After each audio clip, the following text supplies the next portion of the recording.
की जननी है, अधिकार तो इनसे चिपके हुए हैं।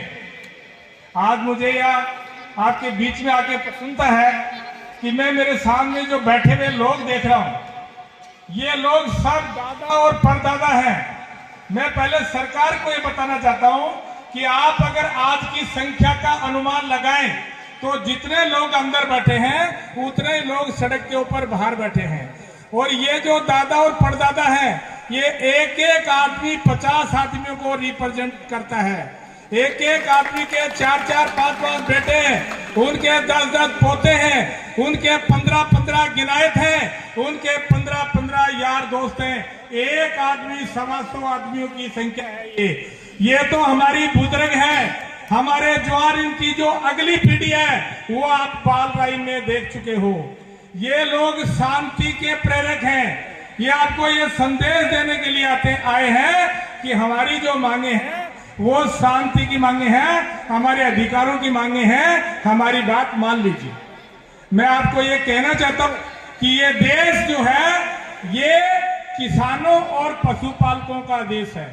भारत के अंदर किसान और पशुपालक ये 80% लोग हैं। किसान और पशुपालक की कोई जाति नहीं है। ये 80% लोग ये गांवों में रहते हैं।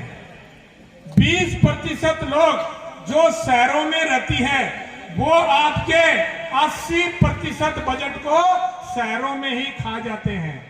आपके पास विकास के नाम से किसान और पशुपालक के पास कुछ नहीं पहुंचता है।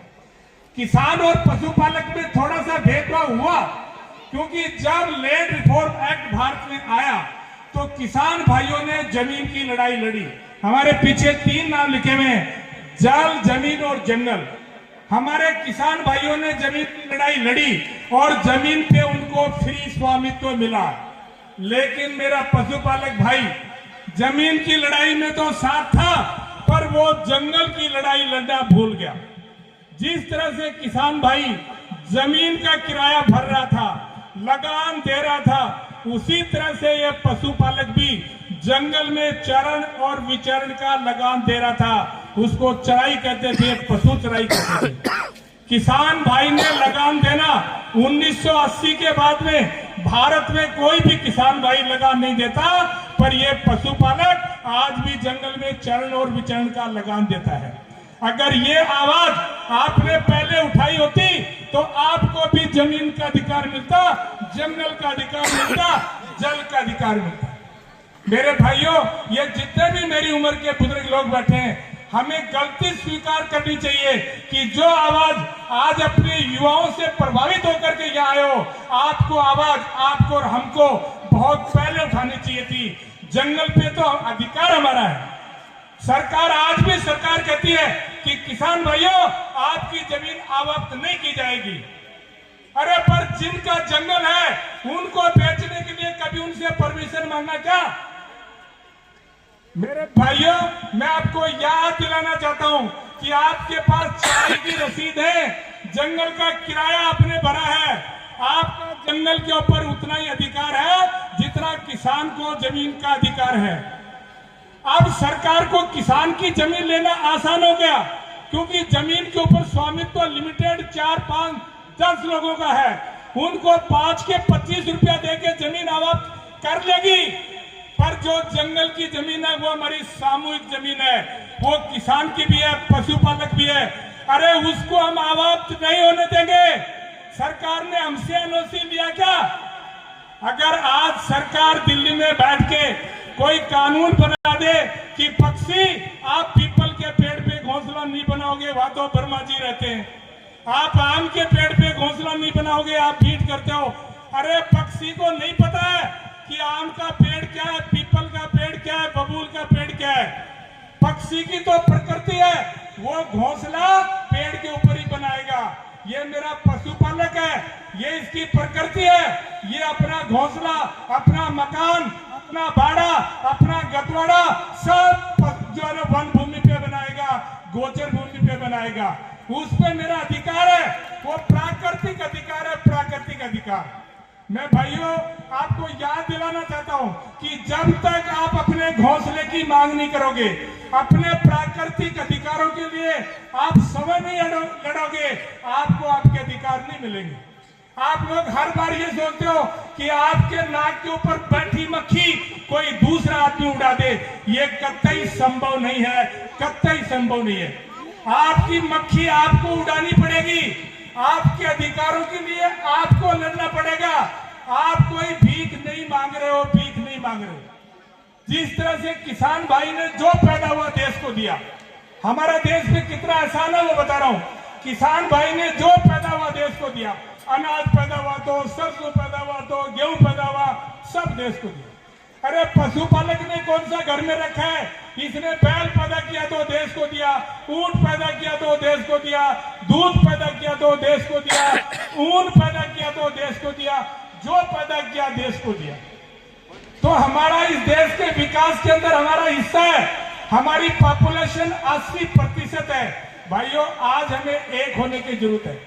अरे कोई हमारी छाती पे दाल गड़े, हम उसको कैसे स्वीकार कर ले?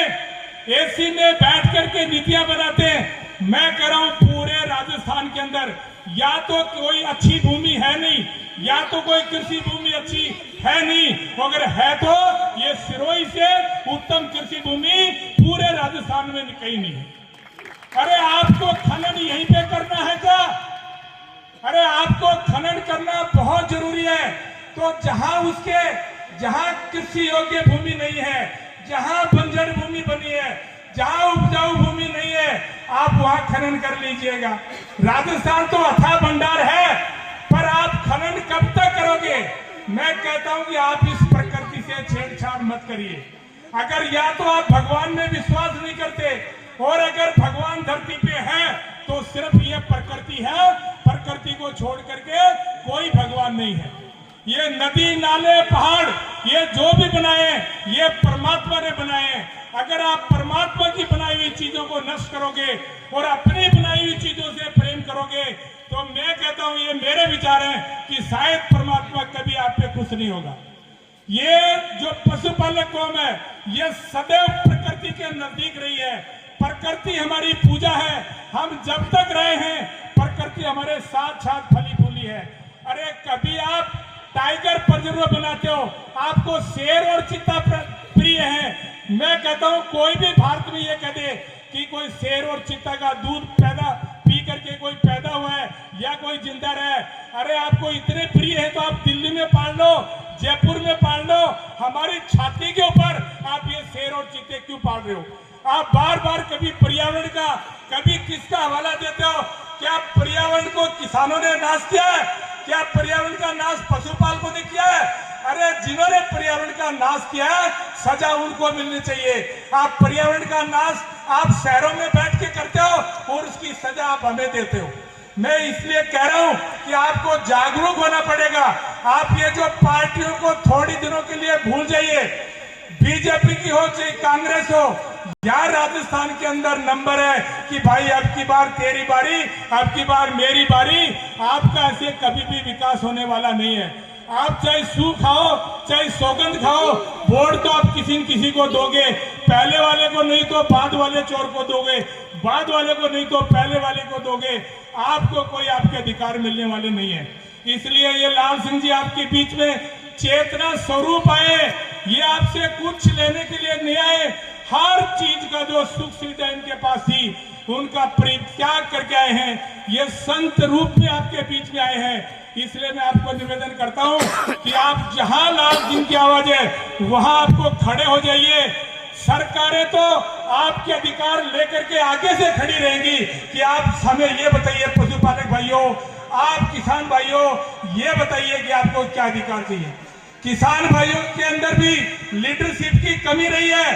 बार बार इनको गोली देते हैं कि आप एमएसपी की मांग करो, आप एमएसपी की मांग करो। अरे एमएसपी तो फसल आती है खरीदते हैं वो है। मैं तो कह रहा हूं किसान भाइयों को एमएसपी की नहीं, एसीपी की मांग करनी चाहिए। एसीपी की मांग नौकरी पैसा करने वाले लोग हैं, वो जानते हैं। एसीपी का मतलब है आपकी वैकेंसी हो या ना हो, आपको टाइम पे प्रमोशन मिलेगा, एश्योर्ड प्रमोशन। तो मैं कहता हूं किसान भाई को एश्योर्ड प्राइस मिलनी चाहिए, एश्योर्ड। ये नहीं है कि आप 10 रुपए किलो की चीज खरीद के उसी सीजन में 100 रुपया किलो बेच दो। अगर फसल कटने से लेके दोबारा बोने तक अगर 10 रुपए वाली फसल की कीमत 100 रुपए हो जाती है तो किसान को बेचने के बाद में भी 50 रुपया किलो मिलना चाहिए। इसको कहते हैं एसीपी। मैं कहता हूं भाइयों, एसीपी की मांग करो। एसीपी की आपको एसीपी मिलेगी तो आपका विकास होगा, एमएसपी पे आपका कभी विकास नहीं होगा।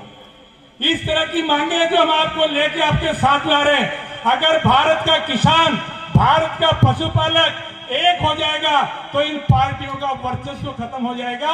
एक बार अपने घरों में जाकर के आप विचार करना कि अब इससे आगे किसान और पशुपालक को क्या करना है।